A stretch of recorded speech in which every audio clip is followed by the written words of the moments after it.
All right, well, welcome back, guys. Part two. I didn't realize how much of a cliffhanger I should have left it off at, honestly, until I look back at it and was like, yo, okay, it's a good stopping point. Excuse me. No, so where I left off at is that what was on my mind in that moment was that I wanted to talk about how whenever I see men pray or worship or praise, I mean me to this day, I'm still honestly pretty shy when it comes to worship and praying. I feel like when it comes to like church time, I'm that shy guy that kind of puts his hands like at shoulder length or here about yay high, maybe even waist high sometimes, and that to me sometimes takes a lot. But then I see also these guys where they're just like straight just out there Yeah, high love fiving God, doing this, doing that, and I that to me is just awesome. That to me is just such I feel like it's such strength but also such vulnerability, such willingness to surrender yourself. That at times, yes, I feel like I get to that point pretty frequent whenever I'm in the car it. on my own listening to worship or just on my way to work and I'm feeling great, I'm feeling the spirit, I But dive that's your in. secret place. That's my secret Good. place, honestly. I feel like that's what it is. Maybe I don't come too often here in the garage or, in the house somewhere, but the car, Yeah. multiple times over and over again on my way to work or even before. Definitely that. And just seeing that, I think it's absolutely awesome. I give such props to all the men out there that do it. Women, I feel like it's just so natural. Maybe Yeah. women are just more quicker to surrender, and just and just what's the word? Uh, Be vulnerable. be vulnerable. I would say definitely Yeah. yeah, but it's awesome seeing that. So men, keep doing that if you're doing it. I just want to touch a little bit back because we were talking about in the other video of like, I had asked him like, oh, how he submits, like as a man, like how it's a little harder, and things like that. So when you speak on worship and you speak on those things and vulnerability, like, yeah, like, no, I think a lot of people that know us, especially like in the church or like our close friends, like, um, shout out to our good friend, but when he had made this comment the other day, regarding like our video, and like he was saying like, oh, I've seen so much, change with like Asgar and things like that, and so like that's how I feel. So like I know that you may not even see that, like if your hands aren't up high enough or anything like that. When I tell you this man would even really listen to you when it came to the Lord or to church or anything like that. Like, so the fact that I'm married to this godly man now who has led me to the altar is such a beautiful thing. Like, Yeah. and again, like it all started with prayer. It all started with you surrendering yourself in such a place where you were like, God, all right, I give up. It's all you. So like Facts. that literally speaks volumes. And I know we were talking about it the other day, but like as far as, yeah, the men that worship, and even now including my husband, like I'm so like proud to see, like, and not in like a proud, like, it's definitely like a godly, you can be godly proud for sure, but like seeing my husband even closing his eyes and like swaying and like that's huge for me, you know what I mean? And and for yourself, not even just for me, but I love that because you don't know how many other people are looking at you, and I know you're looking at the older men in church, but other people are looking at you as well, you know? So I think it's definitely like I think sometimes I get into my head and sitting, I guess, close to the front yeah. doesn't help because then sometimes I think like, yo, all these rows are watching me, and the way I know that is because I watch the rows in front of me. Yeah. So the 3-4 rows I have in front of me, I'm just like, yo, I'm seeing this. I'm like, everyone else behind me is watching me probably. So you know, and they're probably just worshiping the Lord. and they're probably just worshiping. It's one of those things you just got to get out of your head. Yeah. You have to get out of your head. If you're just so stuck in your head, you just won't open up. You won't be vulnerable, and I feel like you won't express it the same way you really want to, and maybe the way you need to. Hey, not only that though, like, man, seeing the amount of men though too, and I think that might be especially inspiring for you, who get down on their knees at the altar. Even Pastor, like, I love you, Pastor. He literally kneels, and he's older, you know, but he's like, I don't care, like, I will kneel before the Lord, I will kneel before the church, like, all the things. And so seeing all our pastors, you know, all the men, you know, the worship leaders, all the things in like the leadership roles, and even not like just even the men in the pews, they kneel. Like, they kneel head down, kneeling full on at the altar. And to me, like, I think that was just this so powerful, because not like, you know, we are the church. You know, the Lord says we are the church. And so if you're like, for the pastors to be setting such an example, not just for the men and for the women, but just the church as a whole. And it's, you know, like you said, it's a natural leadership role that men have to have. So for the men in the entire church kneeling at the altar, I think definitely speaks all the volumes. And like, regardless, Jesus is king.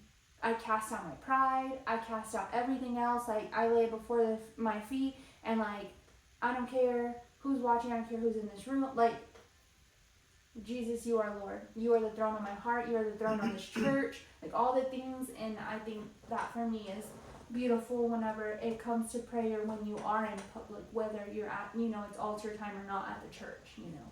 Yeah. I know we had a scripture. It was Jeremiah 3:3.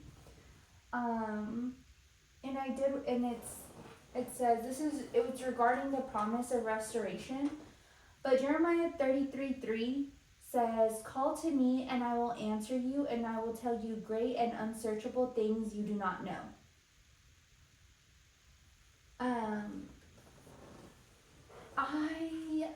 I love this. It really stuck out to me, because there are things in prayer that the Lord will have you, hey, you need to pray for your friend.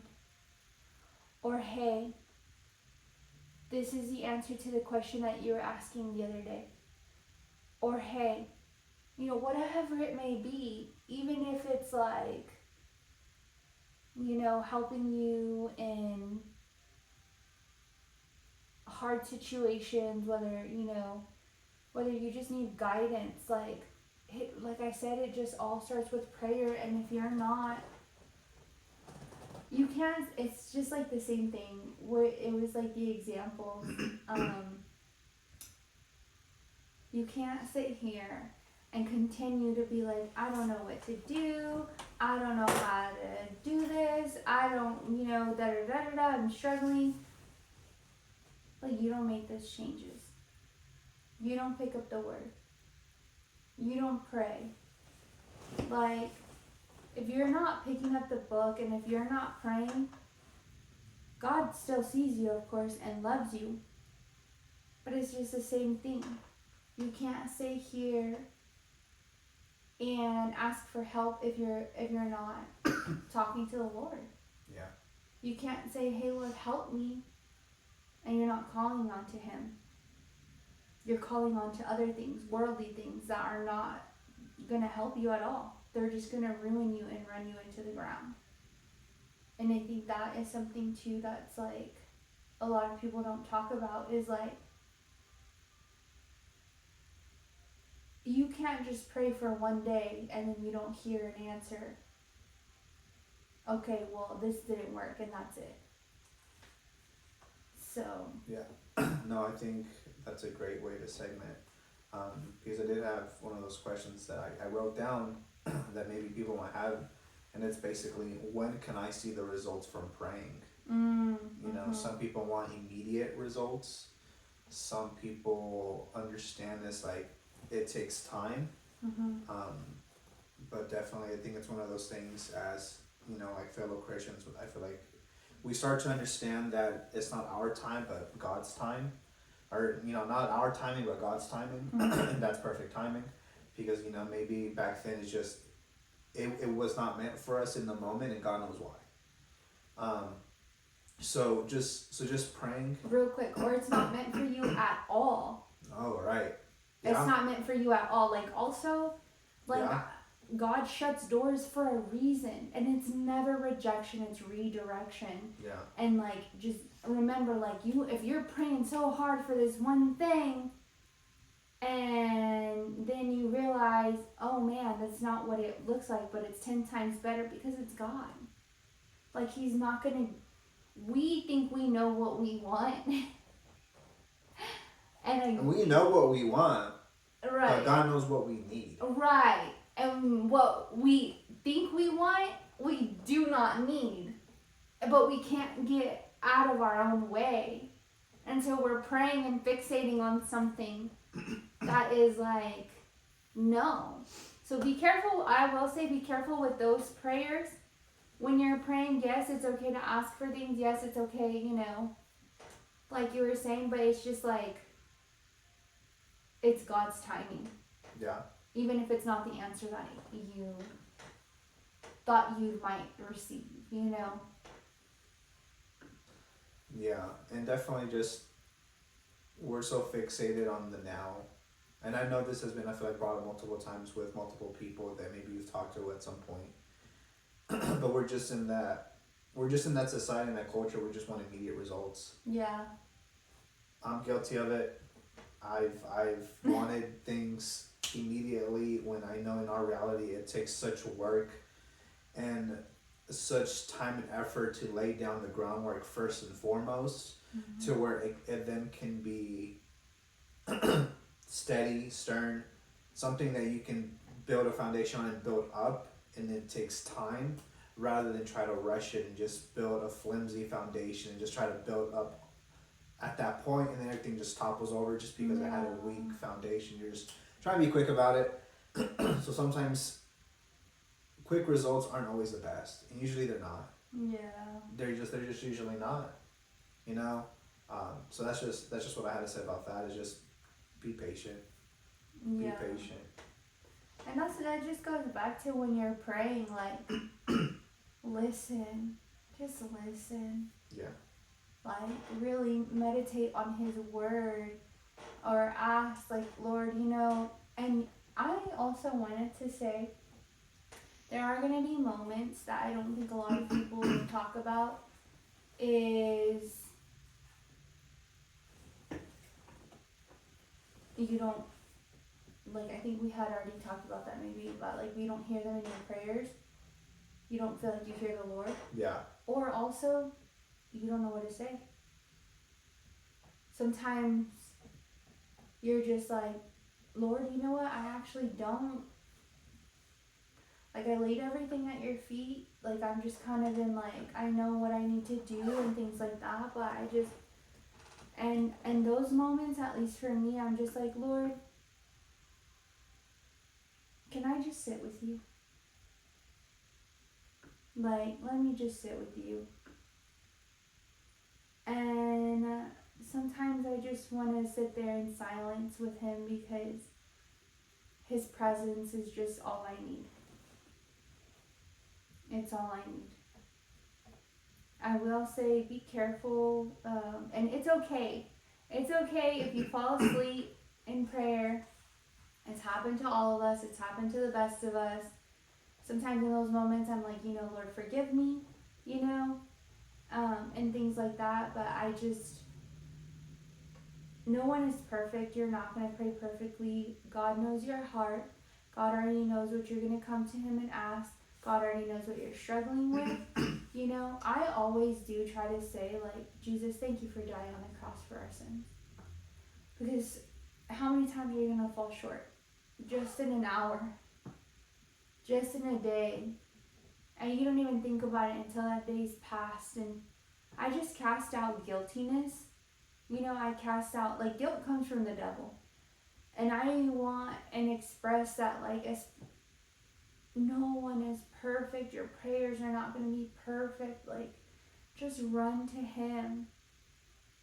Run to him, because my thing is like, I don't ever want anybody to be like, I don't know how to pray, or I don't even think I'm doing it right, or all the tens and thousands things. No, those are thoughts from the enemy.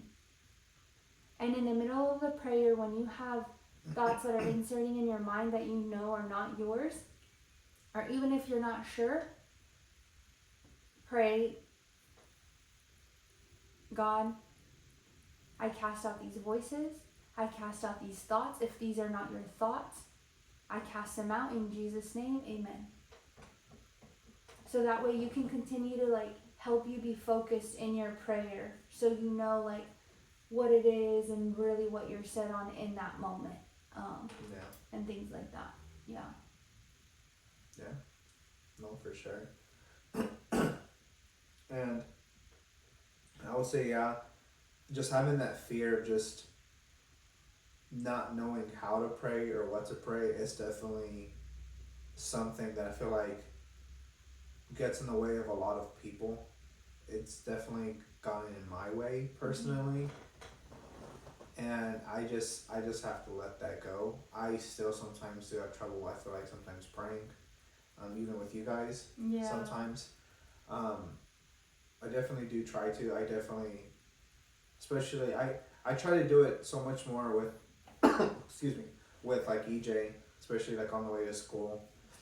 And sometimes I'll tell him, EJ, do you want to lead the prayer, or do you want me to? And they say, oh, you can. I'm like, okay. But then sometimes he'll be like, no, Dad, I want to pray. I'm like, all right, perfect. And then he'll get his little prayer in, and, you know, sometimes he does have those those special requests, you know, adorable, super cute, so wholesome. And then as soon as he finishes praying, I'm like, hey, okay, buddy, I'm gonna go ahead and pray just over you, over us, family, just our day. And he'll say, okay. So I think it's just nice, though, to just to be able to show him that, you know, Dad does it. You know, if Dad does it, then I want to do it, because, again, your kids are following you. They're following their parents and what they do, how they behave, how they react. What do they do whenever something bad happens or something bad occurs in the moment? How do you react? If someone cuts you off in traffic, are you cussing them and flipping them off? Yeah. Or are you saying, hey, God, watch over them. They're in a rush for some reason. Lord, please protect everyone on the road. Who knows? But them on the back seat, seeing you, believe me, that I feel like that's such a big thing that we all need to be very aware of. So when it comes to prayer, you want to just try to show for your kids that, hey, you don't have to be afraid. Maybe I am afraid, but I'm still going to do it. Yeah. I'm still going to do it. I think that's beautiful that you say that too, because, like, we're not only showing our kids that, like, oh, how to pray in our secret place, but that it's okay to pray anywhere. Whether you're in your car, your home, school, restaurant, yeah, like, well, like, honestly, like, it doesn't matter. When we go out to eat, we're gonna stop and we're gonna pray, you know, and, you know, it's just like, it shows what it is for us, and I do definitely recommend it for everyone else, you know, because this world wants to shut the Lord up, and it cannot. So instead, of course, it's going to come after us, who are not perfect, who are going to fall short. And the only way to get through that, or to understand, or to get help, or whatever, to get prayer, honestly. Prayer, if you're scared, go back to the Word. The Lord did not give you the spirit of fear. And I think Ezra made a great example of that. He tells our son, like, you know, to be courageous, to be brave, is to do something even if you are afraid. You know, God calls us not even just speaking now in this podcast, like, again, all of this started with prayers. All of this started following the Lord, surrendering to Him, and like giving that up, and just like, again, now I really do pray that everybody knows what it is to have peace when it makes no sense. Everybody knows what it is to like not be afraid, or to kind of feel afraid in their flesh, but their spirit is so strong and so still that it's like, you know what? Devil, get behind me. Yeah. You know, that's something. And again, like, pray to the Lord. Have that relationship. And we've said it time and time again. Our goal here when we speak, our goal is to make sure that you know the Lord. You have steps and guidance to the Lord, that you give your life to Christ, who died on the sins, on the cross, like, that is our goal. It really is. That's what the Lord called us to do here on this earth. And like you said, back to the basics of, hey, that means praying. You can't, like, anyone that wants to get to God, they have to come to Jesus first.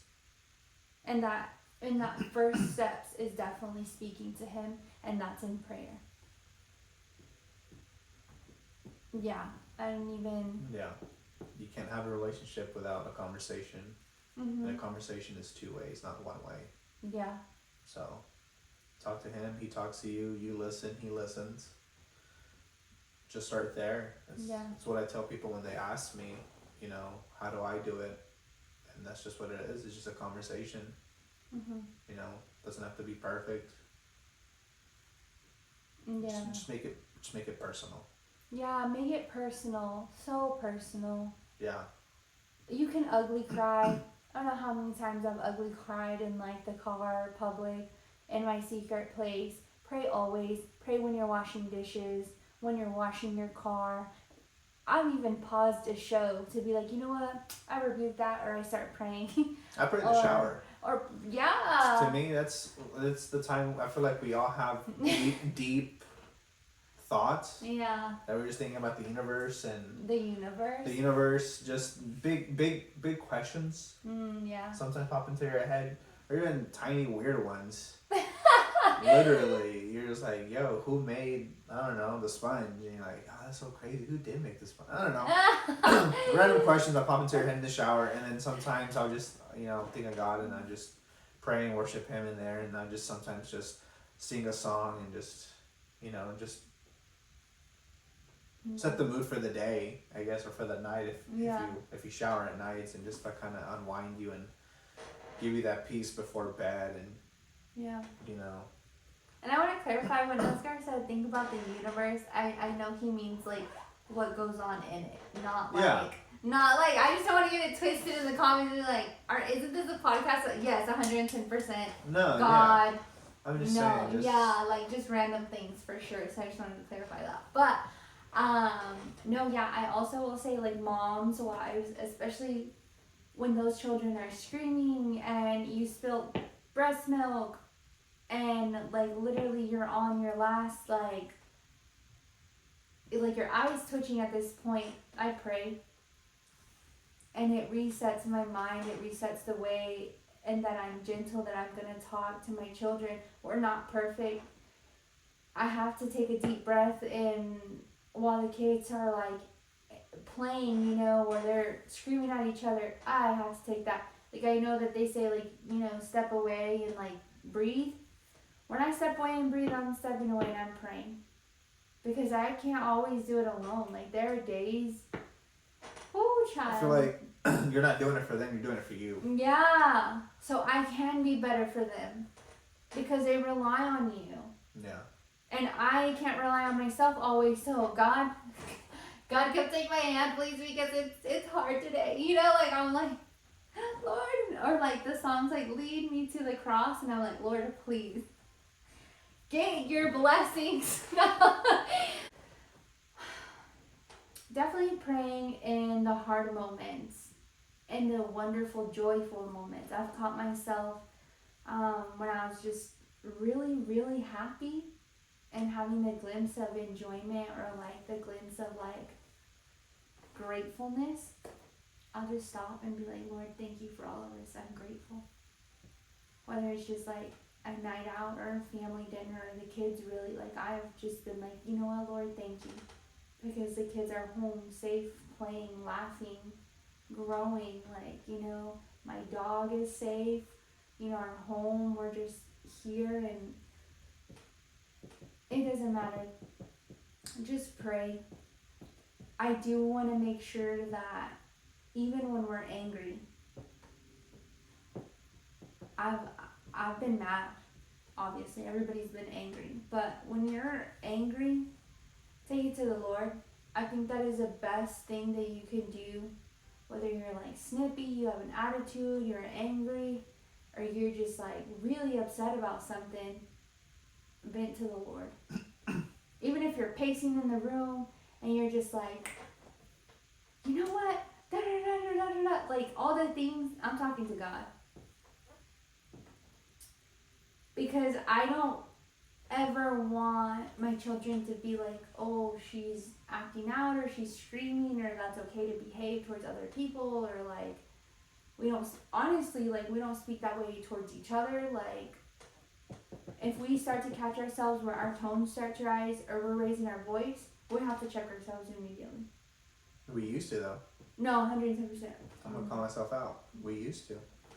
I say I used to have a bad attitude. Yeah.